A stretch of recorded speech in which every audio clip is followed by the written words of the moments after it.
Assalamualaikum warahmatullahi wabarakatuh. Salam sejahtera buat kita semua. Ibu Sri Sulasi, Kepala Perpustakaan, saya hormati Pak Jerry. Kita senang kalau ada wakil rakyat hadir di tengah-tengah kita mendengarkan alunan puisi. Mungkin bisa nanti disampaikan ke sidang paripurna di DPR. Kemudian tentu komunitas penyair Nusantara ini dulu pernah juga kolaborasi dengan KPK, puisi melawan korupsi. Tentu yang tidak lupa juga kita harus bangga pada karya-karya seniman muda, karena menurut saya seni adalah medium yang bisa diterima oleh siapapun orang yang mendengarkan. Jadi melalui seni juga menurut saya upaya pemberantasan korupsi bisa tersampaikan dengan cara yang mungkin bisa santun, bisa juga langsung mengena di hati sanubari semuanya, termasuk calon-calon yang mau menjadi koruptor misalnya. Lewat puisi saya kira bisa disadarkan. Puisi, film dan lain sebagainya itu bisa merasuk sampai ke tulang sumsum menurut saya.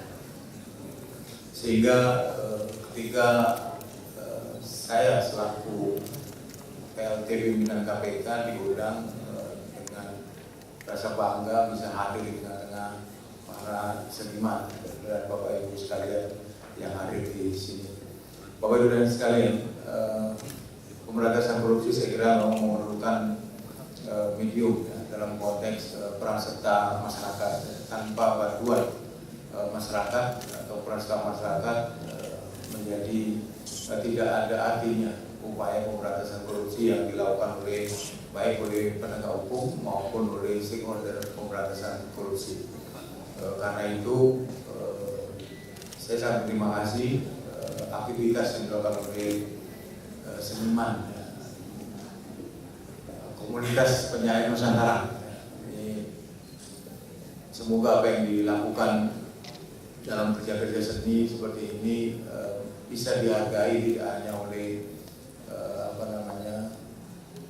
eksekutif, legislatif maupun yudikatif, tapi juga oleh masyarakat secara umum. Jadi kalau tadi saya bicara dengan Ibu Kepala Perpustakaan bahwa Perpustakaan Nasional ini salah satunya harus diperkenalkan melalui acara-acara seperti ini, saya kira sangat bagus, dan lebih bagus lagi juga kalau Perpustakaan Nasional secara aktif ikut membantu apa yang disebut dengan gelora pemberantasan korupsi.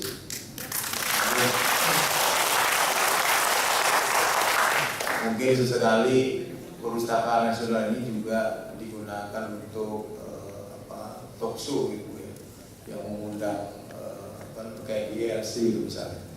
Nah, ini peran serta salah satunya membantu kampanye terkait dengan pemberantasan korupsi. Bapak dan Ibu sekalian, saya tadi membayangkan hadir di sini ada judul memo untuk presiden. Pikiran saya sudah agak curiga gitu. Kemudian ada kaitannya dengan kondisi dan situasi yang saat ini terjadi. Ternyata sekali mendengar lagu yang begitu membangkitkan semangat. Jadi judulnya harus saya tahu juga tentang korupsi. Saya kira penyair Nusantara juga harus lebih banyak memproduksi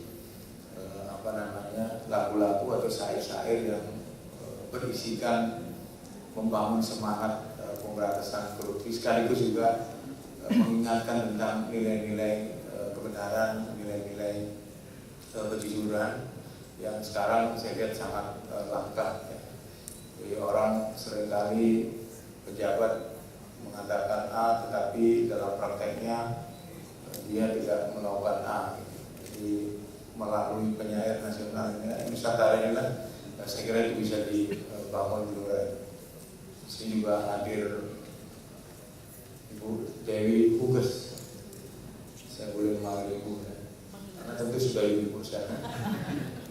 Ini juga mungkin memberi warna yang lain terkait dengan acara bedah buku. Ini kalau nggak salah buku yang ketiga atau keempat ya Mbak Dia. Karena waktu itu juga buat buku juga, saya kira bagus sekali. Apalagi nanti tadi saya dengar Pak Jeffrey juga akan membawakan satu puisi di dalam buku itu. Ini menarik, mungkin bisa mempengaruhi publik. Kalau yang baca orang KPK kayaknya nggak pas. Kalau wakil rakyat yang baca mungkin agak punya arti yang lebih besar. Bapak dan Ibu sekalian, kondisi dan situasi saat ini saya kira kita tahu bersama bahwa musuh besar kita sebagai bangsa sampai hari ini adalah korupsi. Karena itu peran serta masyarakat salah satunya melalui diskusi buku atau diskusi kumpulan puisi tentang memo untuk presiden ini hendaknya menjadi tradisi. Saya tidak tahu apakah kedepannya juga ada acara yang sama, karena ini bisa membangkitkan tadi seperti yang saya sampaikan, mengingatkan tentang kejujuran, mengingatkan tentang keadilan, tentang kebenaran pada semua masyarakat, apakah itu di level pejabat ataukah di level masyarakat biasa.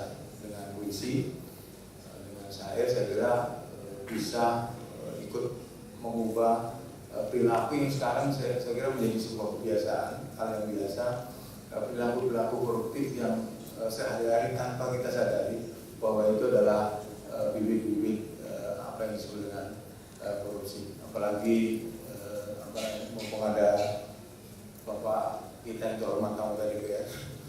Jadi apalagi hal-hal yang menyangkut kekuasaan atau penggunaan itu biasanya dimulai dengan hal-hal yang biasa, memberi hadiah dan lain sebagainya. Kemudian ternyata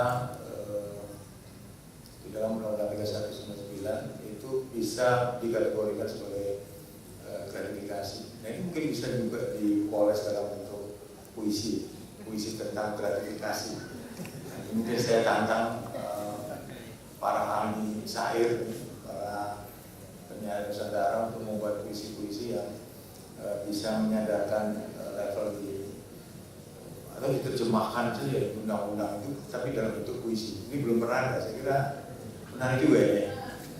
Ini tantangan buat penyair, gratifikasi dibawakan dengan puitis itu mungkin menarik juga.